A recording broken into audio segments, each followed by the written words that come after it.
Hello, this is David, competitive swimmer and sports nutritionist, and in this video I'm going to be conducting a technical analysis of my races at the South Yorkshire Masters Open Swim Meet 2022. If you watched my video from last week, you'll know that I obliterated two personal bests in the 50 metres butterfly and 100 metres freestyle, taking half a second off of both of those times. So in this video, we are going to see what went right in those swims. So if you give this video a like and make sure to subscribe to my channel for more swimming adventures, I would much appreciate it. But without further ado, let's dive right into today's analysis.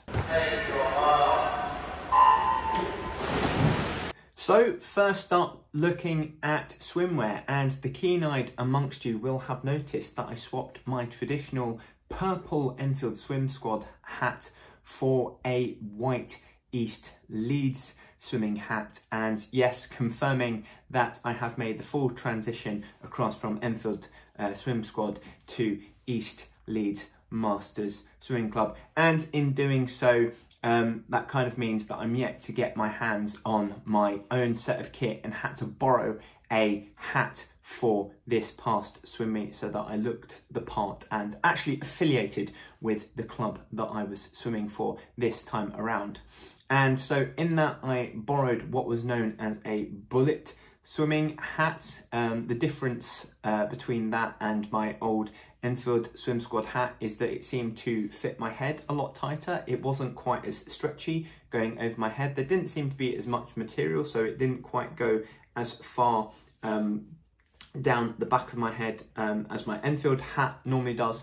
However, it was a lot more taut and stayed on my head in the same position for the whole swim, which I think played quite a big part in, keeping myself streamlined throughout the swims, and overall played a part. I don't know to what extent yet. That will come in the following weeks as I undertake more races, but yes, it certainly played a small part in my PBs this week. So as I'm learning, swimwear is not to be neglected. It can actually take some significant time off of your swims.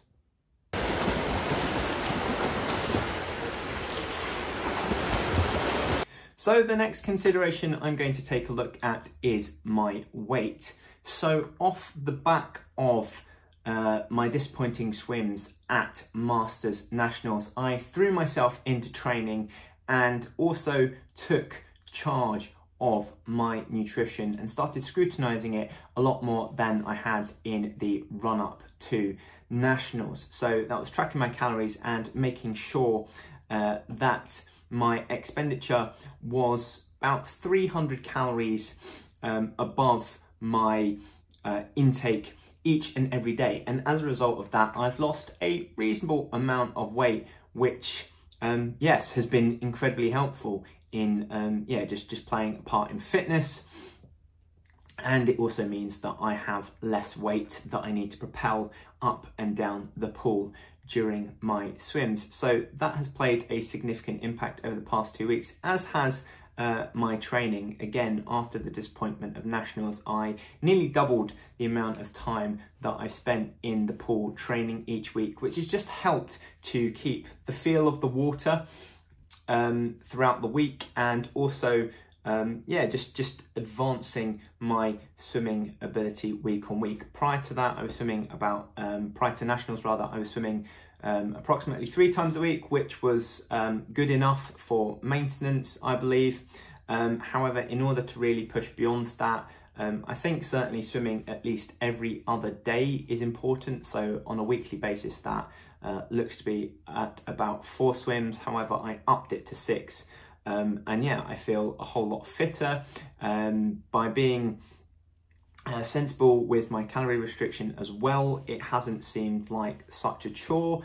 Yes, it's felt tiring and there's been a little bit of a challenge associated with it. However, it certainly hasn't been as draining as I thought it would be.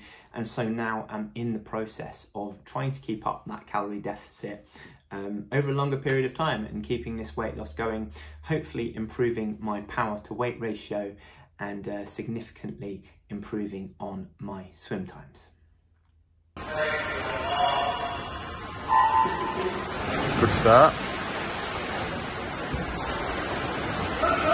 The third consideration I'm going to be talking about is my dives. Now, as you will have heard from my cameraman, that I got off to a very good start in my 50 meters butterfly, as I did in 50 free and the 100 free as well. And I think that that played quite a significant role in my PBs last weekend. Getting off to a good start is always imperative to a good swim time, and therefore by getting those right at the start, you put yourself on the front foot in a race, meaning that finishing things off just becomes a whole lot easier. If you mess up the dive straight away, you know you're already playing catch up, and therefore just it can be quite mentally difficult, especially in a sprint where you know that you have to execute everything perfectly in order to get a good time. And if you fumble one aspect of the race, then you know that is the PB just gone, or the good swim time gone. Therefore, getting a good dive is absolutely imperative, and that is something that I did in all 3 of my swims last weekend.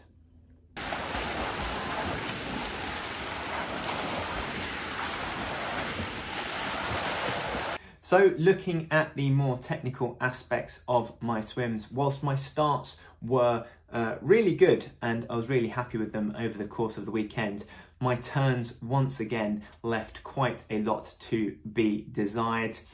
Turn in the butterfly wasn't all that great, however I've never been good at butterfly turns, especially when there is no grab rail to pull yourself in on the butterfly and just give yourself that little bit of an extra edge on a 50 meters butterfly. However, 50 free, flopped the tumble turn again, turned too early, didn't get a very good push off the wall, and as a result lost speed coming out of the turn and going into the final 25. And had I executed that perfectly, I am so confident that a PB would have been on the cards, if not a sub 28 time there. And again, on the 100 meters freestyle, the back 2 turns were relatively okay. I managed to kick myself into gear a little bit after the first turn on the 100 wasn't executed as well as I'd like. So those 2 were okay, but again, if I had completed my first turn of the 100 then better, then I'm sure that more time would have been coming off during that swim.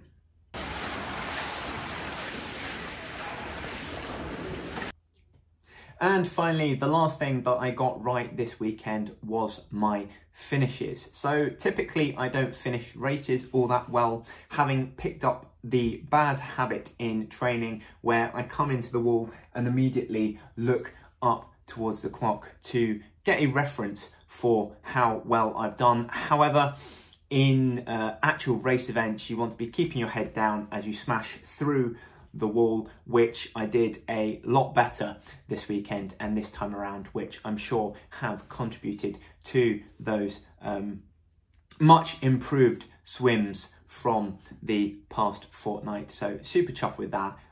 Again, probably need to work on those a little bit more. It's difficult because in training you always want to see the clock to see how well you've done, but just something to work on for the future. So that is it for today's video. If you've liked it, just a gentle reminder to hit the like button and also to subscribe to my channel for many more swimming adventures.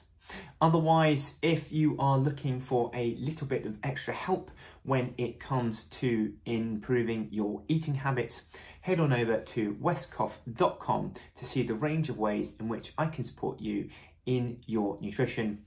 Otherwise, thank you very much for watching. I hope you enjoyed today's video, and I'll see you again next time.